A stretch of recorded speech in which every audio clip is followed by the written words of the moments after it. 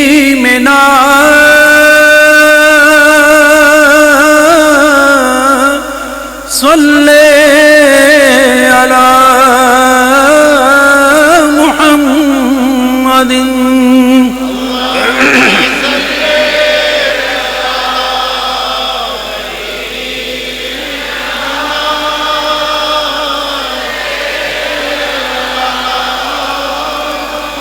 اللہم صلی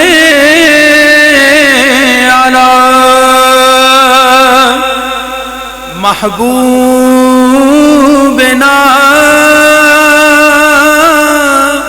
صلی علی محمد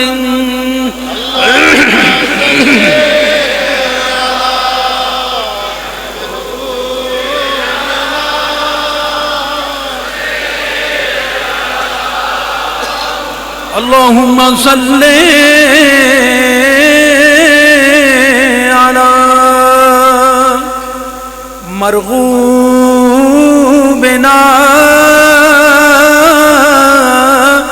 صلی علی محمد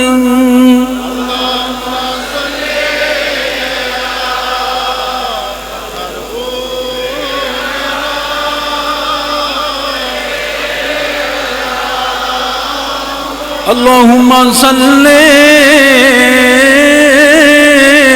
علی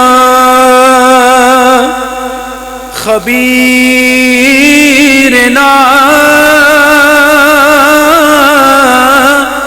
صلی علی محمد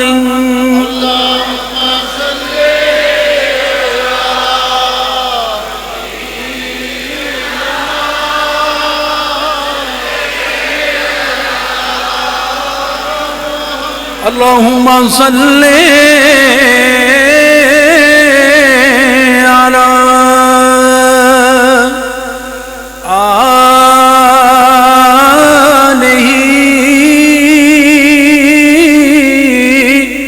صلی علی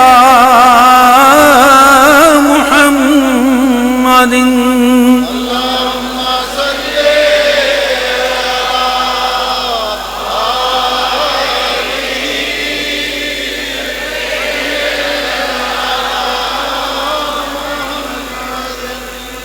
صلی اللہ علیہ وسلم صلی اللہ علیہ وسلم۔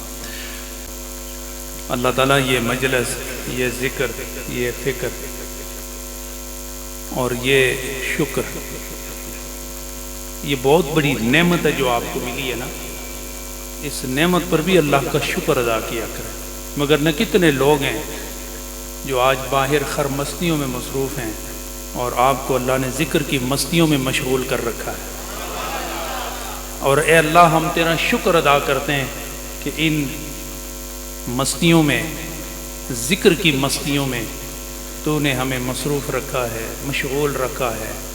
اللہ کریم ساری زندگی دائم فی ذکر اور دائم فی الفکر اور دائم فی شکر رہنے کی توفیق نصیب فرما۔ حضرات ہر سال میں آتا ہوں اور جب تک زندگی ہے میں آپ کے پاس آتا رہوں گا اور آپ میرے پاس آتے رہیں گے۔ یہ ون وے ٹریفک نہیں ہے۔ ون وے ٹریفک ہو نا تو ایک طرف سے داخل ہو تو دوسری طرف سے پار نکل جاتا ہے، لیکن ہم ایسے محبت کے راستے میں ہیں کہ میں آؤں تو آپ دیکھتے ہیں، آپ آئیں تو میں دیکھتا ہوں۔ تو اللہ یہ دیکھنا، یہ ملنا، یہ جلنا، یہ اللہ ہمارا سب کا سلامت رکھے۔ اور یاد رکھیں دربار نہری شریف کا جو پیغام ہے وہ محبت کا ہے، وہ شریعت کا ہے، وہ طریقت کا ہے، وہ عقائد صحیحہ کا ہے۔ ہم سنی العقیدہ، مشرب نقشبندی ہے، مذہب حنفی ہے اور صحابہ کے بھی غلام ہیں، اہل بیت